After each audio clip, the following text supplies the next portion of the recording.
Due to the graphic nature of this woman's crimes, listener discretion is advised. This episode includes discussions of murder, rape, and assault that some people may find offensive. We advise extreme caution for children under 13.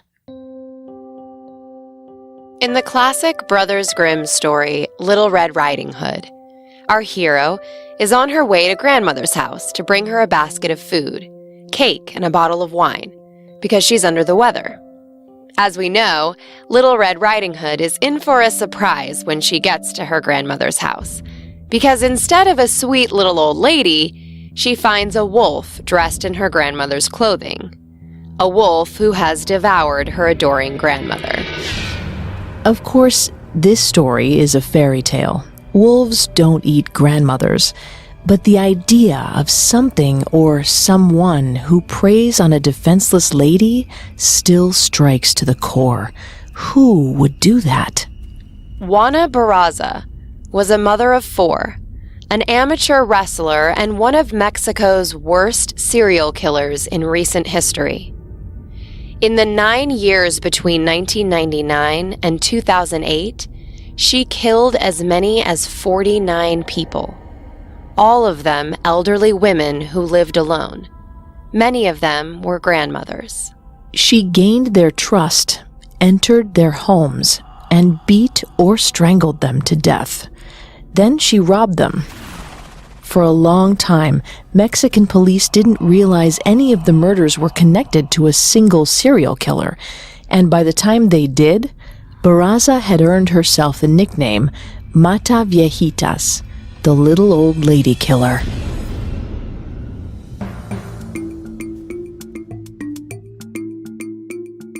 Hi, I'm Claire. And I'm Vanessa.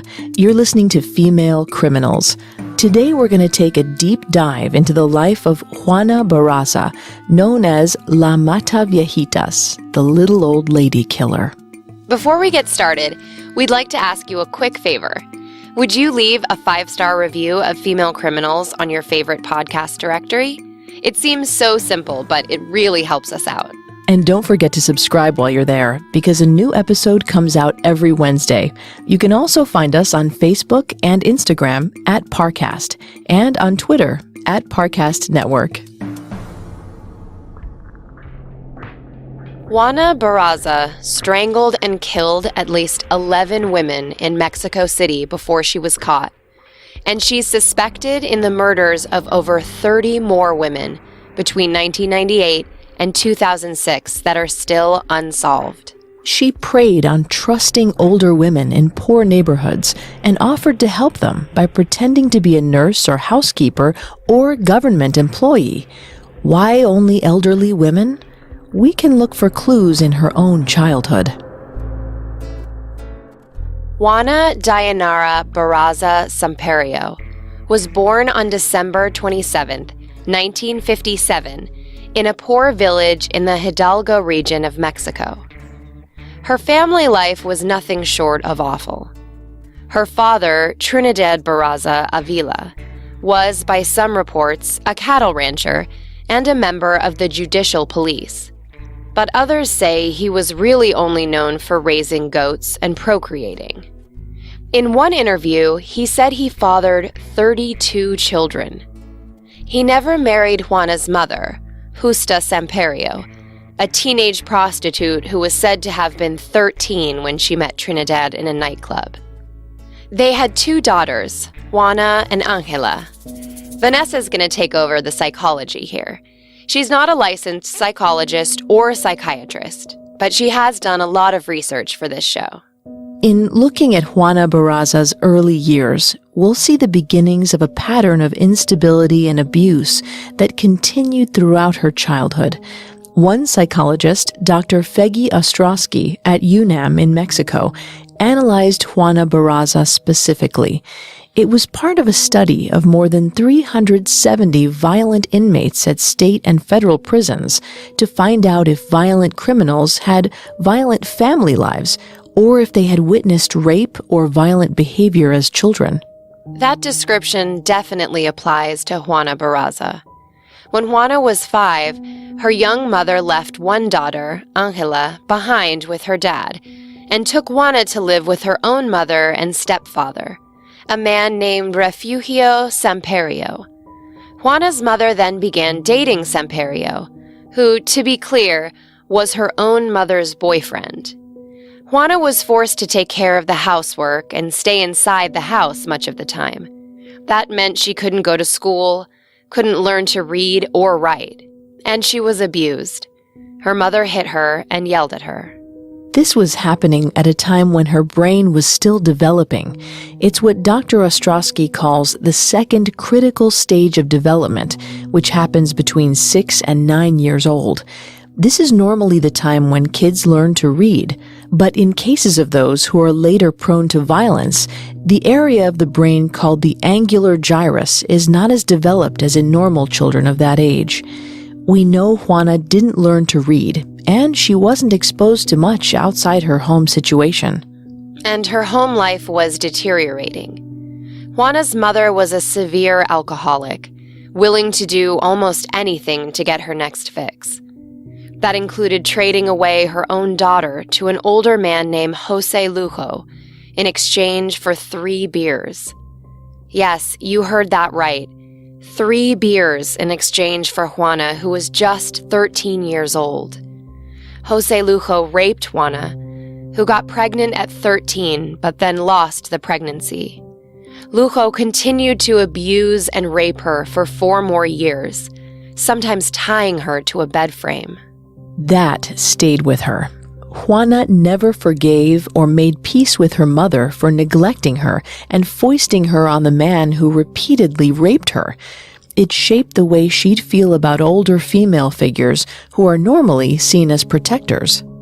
In 1973, when Juana was 16 years old, Jose Lujo raped and impregnated her again. This time Juana had a son, Jose Enrique Lujo Barraza. But she had no money and no job. Her mother was an unreliable alcoholic. Her father was miles away, and she hadn't seen him for a decade. The closest thing she had to a stable influence in her life was her stepfather. Remember, this is the man who originally dated Juana's grandmother before he started sleeping with Juana's mother. Juana had nowhere to go, so she stayed with her abuser, Jose. It's not uncommon in abuse situations for the abuse victim to stay in the relationship. Emotional abuse destroys a person's confidence and self-esteem. People who are abused often feel ashamed. In other words, abuse victims sometimes irrationally blame themselves for the actions of their abusers. Right. Abusers often take steps to isolate their victims, which makes them even more dependent on the abuser. According to lawyer and therapist Darlene Lancer, victims often minimize the abuse and violence as a form of denial.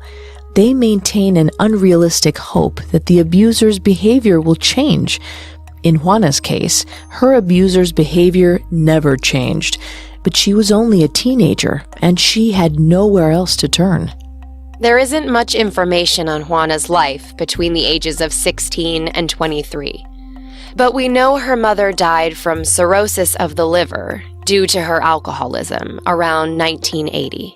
Around this time, Juana left Jose Lujo and moved to Mexico City with her son, Jose Enrique. She still didn't have the ability to read or write, and she had no formal training for any sort of job. That made it tough to find work. Juana took whatever jobs she could find, selling food or clothing in street markets, or finding manual labor jobs cleaning houses or doing laundry. Eventually, Juana married Miguel Angel Barrios Garcia, who was reportedly an alcoholic like her mother, and who beat her when he got drunk. Victims of abuse sometimes choose new partners who abuse them after leaving previously abusive relationships. According to psychotherapist Michael J. Formica, the abuse Juana suffered likely damaged her self-esteem and made her feel unlovable. She stayed married to Miguel for 4 years, and they had a daughter, Erica Arandi Barrios Barraza. Several years later, when Juana was 30 years old, her stepfather Refugio Samperio died. She believed him to be the only dependable person in her life, and now he was gone. This could very well have increased her feelings of isolation. She was now raising 2 children in a big city without any supportive family members. In 1984, she moved in with a man named Felix Juarez Ramirez. They had 2 more children, Emma Yvonne and Jose Marvin. Ramirez was a driver, but didn't make enough to support 4 children. Juana really needed to find work too. She was illiterate and only able to do manual labor, so she began selling snacks at wrestling matches for Mexico's famous Lucha Libre League. Lucha Libre wrestlers wear colorful bodysuit costumes and masks. They go into the ring in character. Spectators take sides during the match based on the persona of the wrestler's character and the wrestling style. Lucha Libre is huge, second only to soccer in Mexico. It means free fight, which really describes it because there aren't a lot of rules. There's no cap on the amount of violence and pain. Around 1990, Juana was still working concessions, selling popcorn in the stands, when she was spotted by a man who was looking for new talent. He persuaded her to give wrestling a try. She found that she could earn between 200 and 500 pesos per fight, and that was a much better wage than she made selling concessions.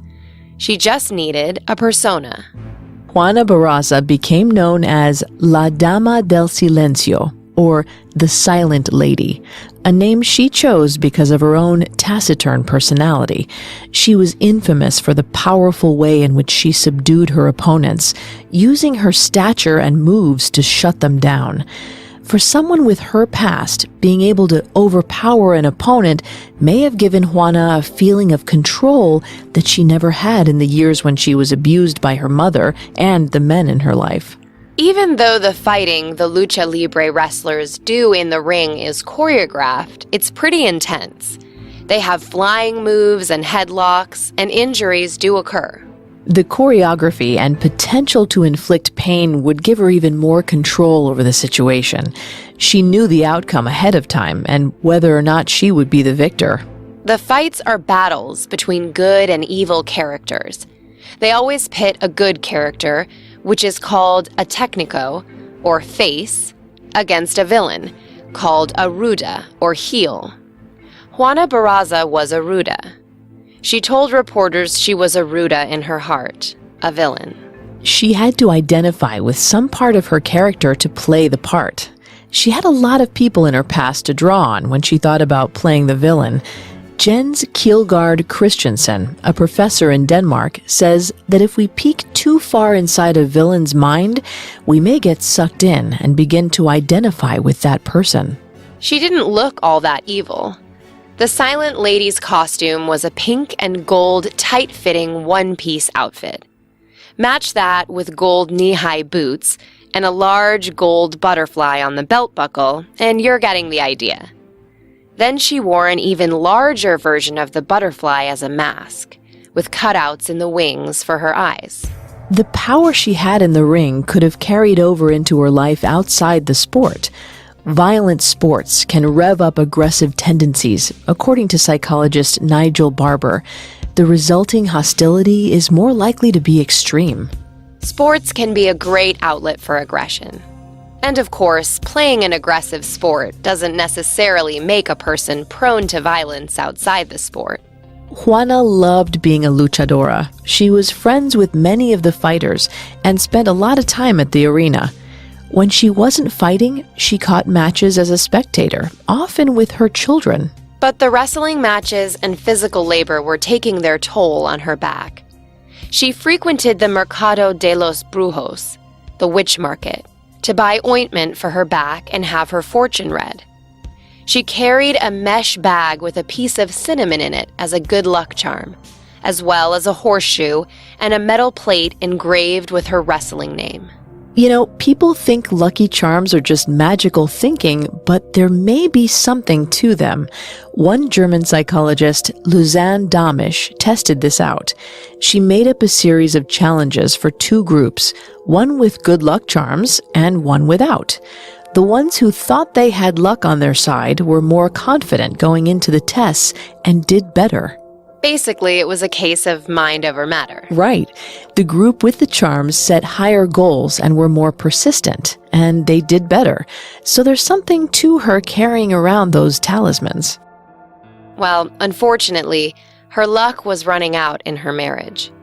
By most reports, her husband was a bus driver, but some said his job was just a cover for his real profession, as a hitman for crime cartels. There are conflicting reports about how their marriage ended in 1994. Some people say they split up, but according to the Spanish language blog Escrita con Sangre, or Written in Blood, he died as a result of his involvement in organized crime. In either case, after 10 years with Felix Juarez Ramirez, she was back on her own. In 1994, she was 41 with 4 children. Her oldest son, Jose Enrique, was 21. Her daughter, Erica, was around 12 years old, and her 2 youngest were under age 10. She had a lot of pressure on her to support them. She did anything she could to make money, selling socks, candies, and food. She was a produce harvester and worked in a chocolate factory, and she was still wrestling as her main source of income. She had no support from the fathers of her children, and wrestling was hard on her body. She was getting more desperate.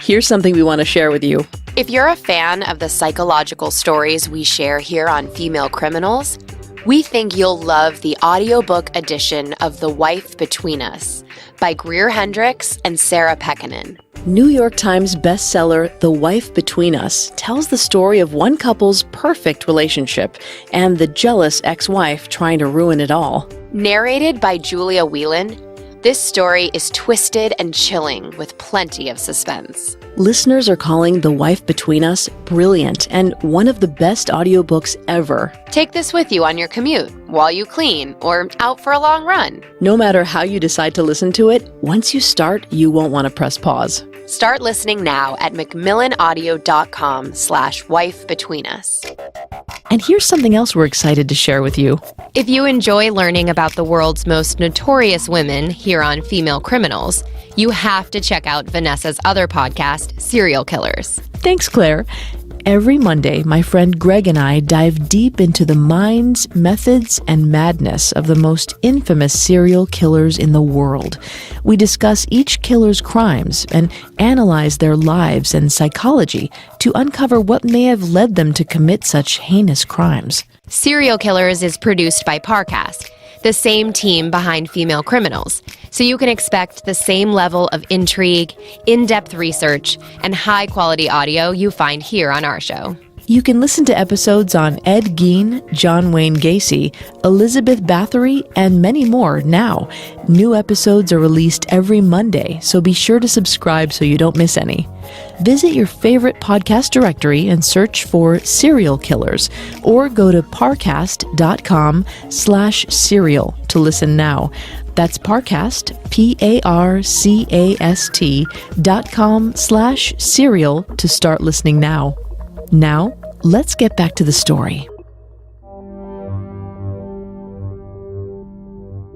Juana Barraza has never outright explained what triggered the first murder, but many killers escalate to murder from smaller crimes. That's what happened here.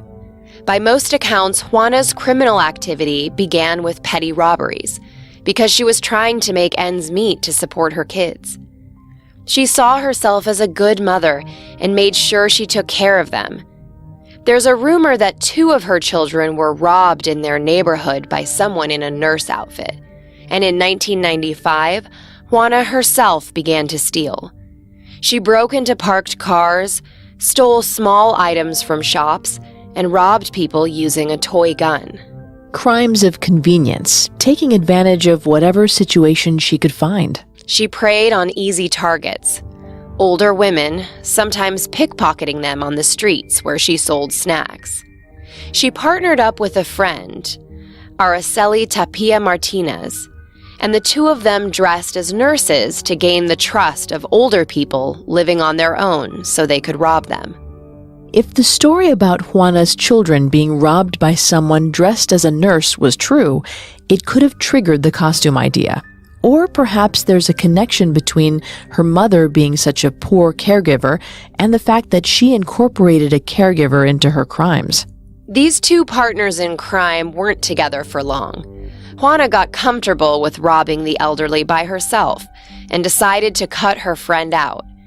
She'd go on her own and befriend older women, then rob their homes after offering to come in and help with small chores. It was all about gaining their trust. The psychological term for it is relational aggression. It's essentially bullying and manipulating your peers in order to dominate them, like a teenager who seeks out a weaker classmate to ridicule and sometimes hurt physically. So Juana looked for weaker women, older women who might not fight back. According to therapist Joni F. Johnston, it's a way of gaining control and status, and for Juana, it was a way to get in the door so she could rob these women. But Juana's former partner in crime, Araceli Tapia Martinez, created new trouble for Juana. Araceli was dating a corrupt federal police officer, Moises Flores Dominguez. In 1996, Moises arrested her and started to extort money from Juana in exchange for keeping her out of jail. Things continued to go downhill for Juana. In 1997, her oldest son, Jose, was killed in the street in either a gang shooting or mugging gone wrong, according to conflicting sources. He was 24 years old. Losing a child would add to her feeling that the world was against her. There was no justice. After experiencing the violence and neglect as a child, Juana Barraza likely already felt vulnerable to forces beyond her control. Jose's violent death may have contributed to her feelings of bitterness and powerlessness. In 2000, Juana was able to make some money cleaning houses in between her wrestling matches. That gave her a little more income, but it also provided access to many people's homes, including some elderly women. They were easy pickings, so she continued to steal. She tried to make a little more money organizing wrestling matches at local events and in nearby cities, but she wasn't successful. Juana's oldest daughter moved out, but she was still raising two young children. The pressure of having children to raise would have made her more desperate to get money any way she could. It also bears mentioning that wrestling is not just hard on the body, it can be incredibly damaging to the brain. Just like football players, wrestlers are at risk of concussions and degenerative brain disease. After undergoing brain autopsies, the autopsies of some wrestlers have been diagnosed post-mortem as suffering from chronic traumatic encephalopathy, or CTE. CTE can cause changes in personality, impulse control issues, increased aggression, and eventually dementia. It's caused by blows to the head, and a recent study led by Dr. Lee Goldstein has shown that brains can begin to develop signs of degenerative brain damage mere days after an athlete has received a blow to the head. Interestingly, the study also showed that the head injuries don't even have to rise to the level of a concussion.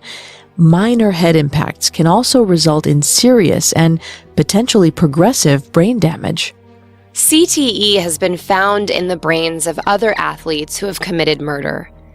On June 25, 2007, a top WWE wrestler named Chris Benoit strangled his wife Nancy and smothered his son before killing himself.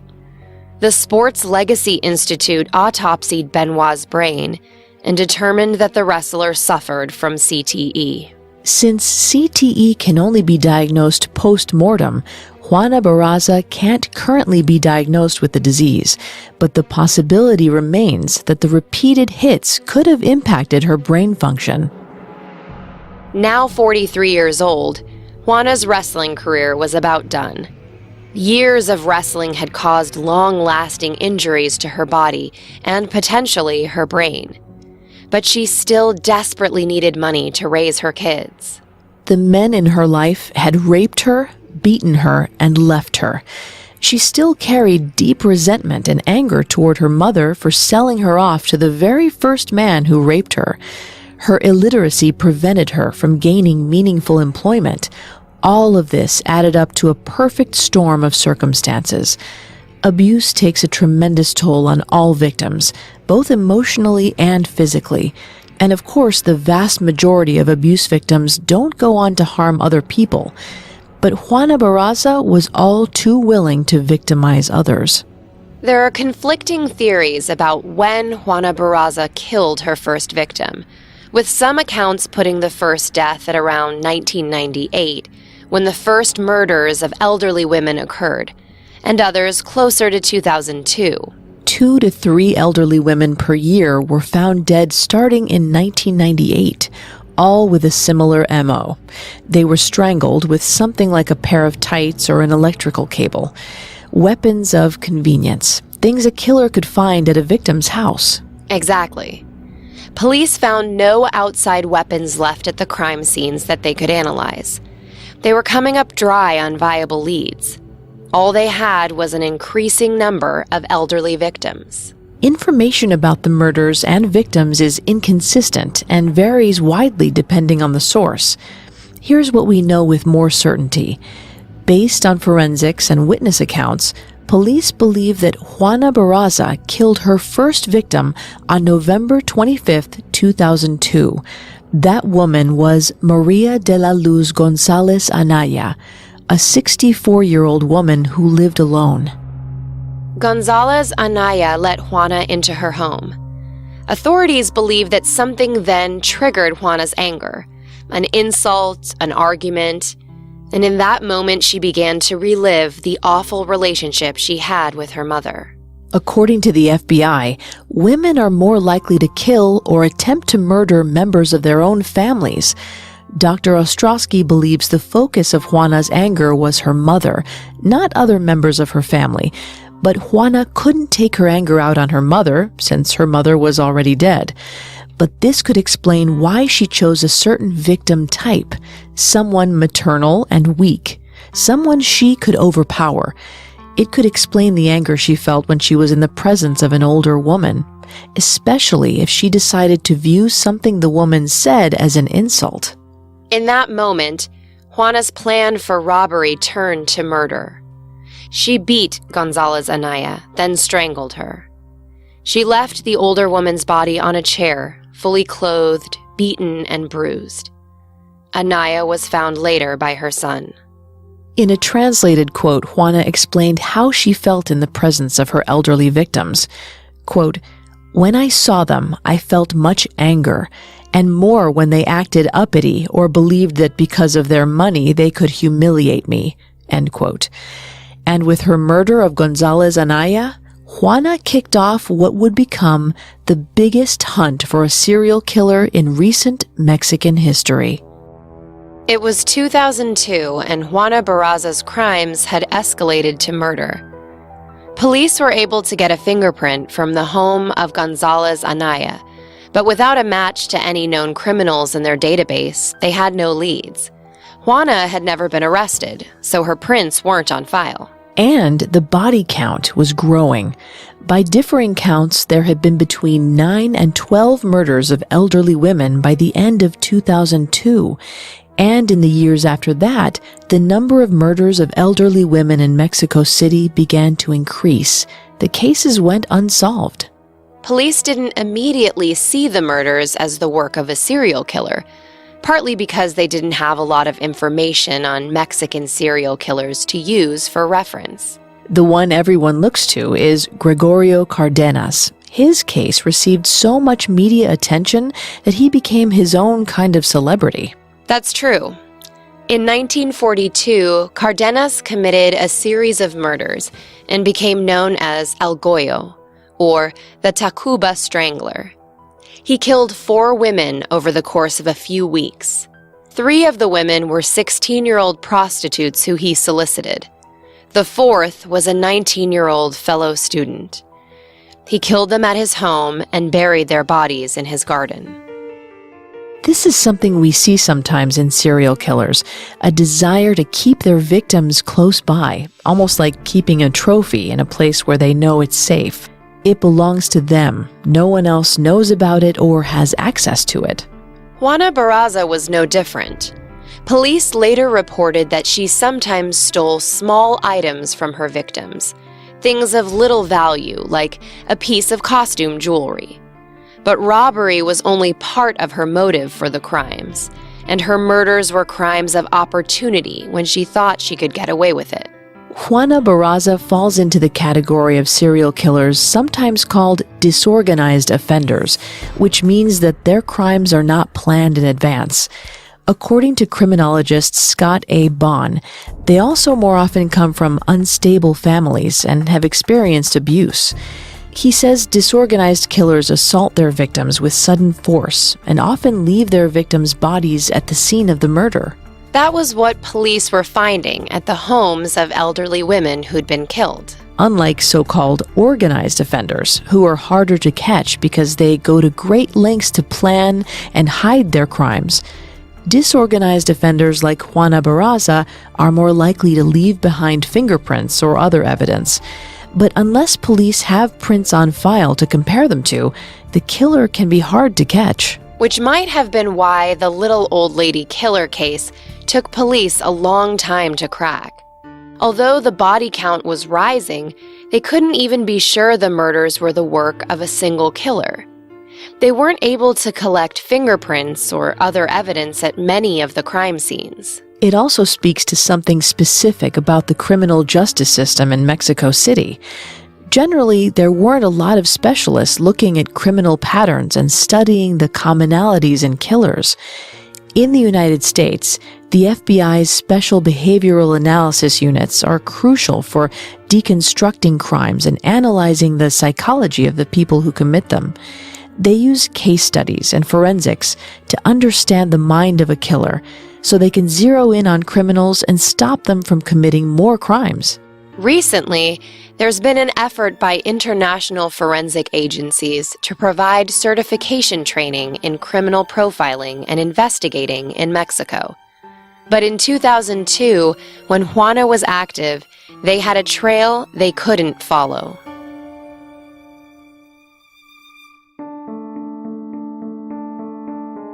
In 2003, Juana Barraza struck again.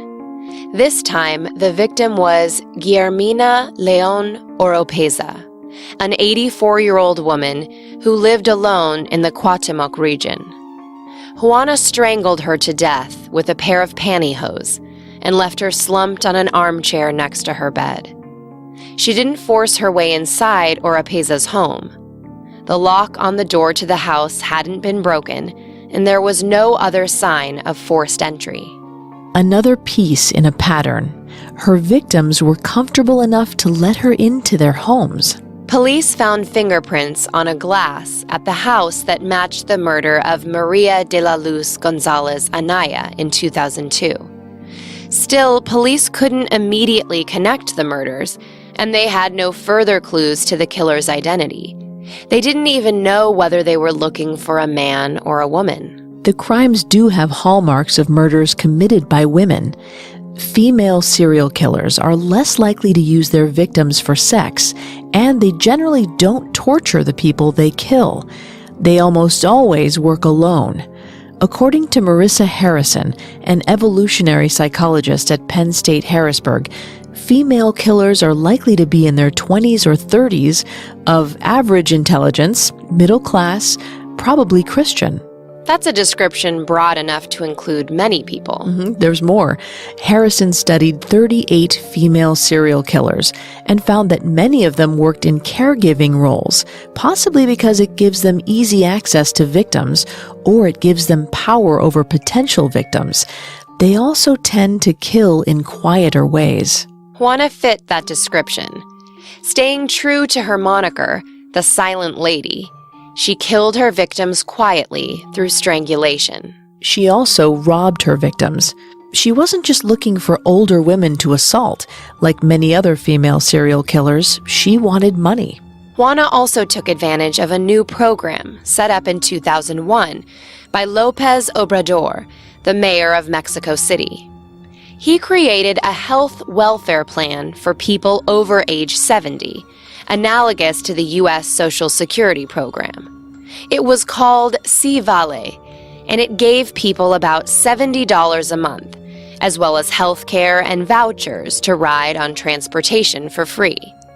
Juana Barraza pretended to be a social worker helping the elderly sign up for the program. She used this story to convince her victims to let her into their houses. Older women were eager to have someone help them navigate the new government program. There was no reason to think Juana wasn't who she claimed to be.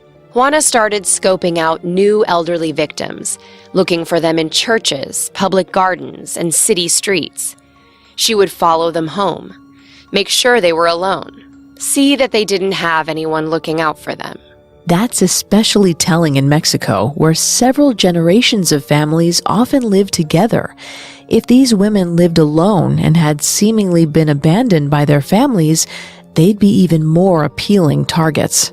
By late 2003, there were over 20 elderly female victims in Mexico City, all murdered with a similar MO. Pressure on the police was mounting. They had to do something. The problem was, they still had no idea where to look for the killer. Their lack of clues meant Juana was going to keep getting away with murder for years. By 2003, police were struggling to find the serial killer responsible for the deaths of at least 20 elderly women. They looked for similarities between the victims to help them build a profile. But as new details emerged in the case, they were stumped by a new piece of evidence. At least 3 of Juana's elderly victims owned a print of a painting called Boy in a Red Waistcoat by 18th century painter Jean-Baptiste Greuze. Bizarre coincidence or victimology? Victimology refers to the idea that killers are drawn to similarities in their victims. Generally, it's a group of victims who look the same physically or who represent something to the killer, like a power figure. But owning the same picture could mean the victims have cultural similarities, and that could speak to the killer's background or interest. Greuze's Boy in a Red Waistcoat painting, made in oil around 1775, features a school-aged boy with a sweet face and large eyes sitting for a portrait. He wears a red and black coat with a wide, ruffled collar. It could mean the victims shopped at the same marketplace, or the painting itself could have had meaning to Juana, and seeing it triggered a response. Unfortunately, the painting didn't give police any additional clues about Juana. By the end of 2003, there were 9 to 12 unsolved killings of elderly women. Finally, they caught a break. Witnesses spotted a suspect near a crime scene and gave police a description of a large framed woman or man who dressed as a woman. Police released the first sketches of a gender-neutral face with short hair and began hunting for what they termed El Mata Viejitas. They used the male pronoun because they assumed the killer was a man, which means they had no idea that the killer was a woman named Juana Barraza. By now, in early 2004, there had been more than 24 murders of elderly women in Mexico City. But police were never able to connect her to all of the murders. Making things even more confusing for the police, other killers besides Juana were targeting the elderly. In March 2004, Araceli Vasquez was convicted for killing 1 woman, and Mario Tablas was arrested for killing 2. So police were justifiably bewildered about who was behind the deaths, which meant Juana could continue killing unabated. And she did. Juana Barraza, or now Mata Viejitas, found her next victim in mid-2004. 84-year-old Maria de los Angeles Cortez Reynoso lived alone in the Delegación Gustavo A. Madero. Juana strangled Reynoso with a pair of pantyhose, and left Reynoso's bloodied, battered corpse on an armchair in the victim's house. Police noticed that Reynoso's killer left a jewelry box open and suspected that she took a souvenir from Reynoso's jewelry box. Near her corpse, police found a voter registration card and a document about the food stamp program, leading them to believe the killer used these to talk her way into the house. Juana put more effort into staging Reynoso's crime scene. She covered her body with a brown blanket and placed a bunch of flowers over her stomach. She left 2 candles lit on a table next to a portrait of the Virgin of Guadalupe. Serial killers often stage tableaus as they gain confidence. They spend more time at a crime scene and embellish their crimes with creative flourishes or signatures. The signature serves the psychological and emotional needs of the killer.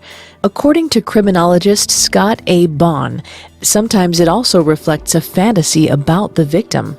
Yet even with this new case and a composite sketch, police were no closer to learning the identity of El Mataviejitas. And even worse, they still believed the killer was a man. Without the right profile, police didn't know where to look, and Juana was free to seek out new victims.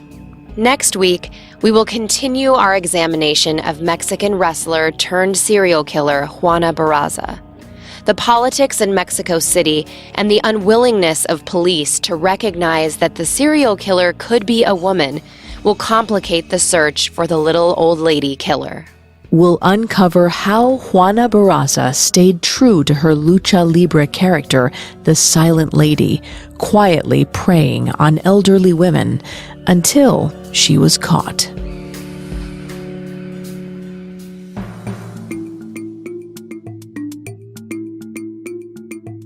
Don't forget to subscribe to Female Criminals on Apple Podcasts, Stitcher, or any other podcast directory, or through our website, parcast.com. That's PARCAST.com. A new episode of Female Criminals comes out every Wednesday. Please let us know what you think and join the conversation on our Parcast Facebook page. You can tweet us at Parcast Network. As always, we thank you for listening. Female Criminals was created by Max Cutler, is a production of Cutler Media, and is part of the Parcast Network. It is produced by Max and Ron Cutler, sound design by Ron Shapiro, with production assistance by Paul Mahler. Additional production assistance by Carly Madden and Maggie Admire. Female Criminals is written by Stacey Kravitz and stars Claire Delamar and Vanessa Richardson.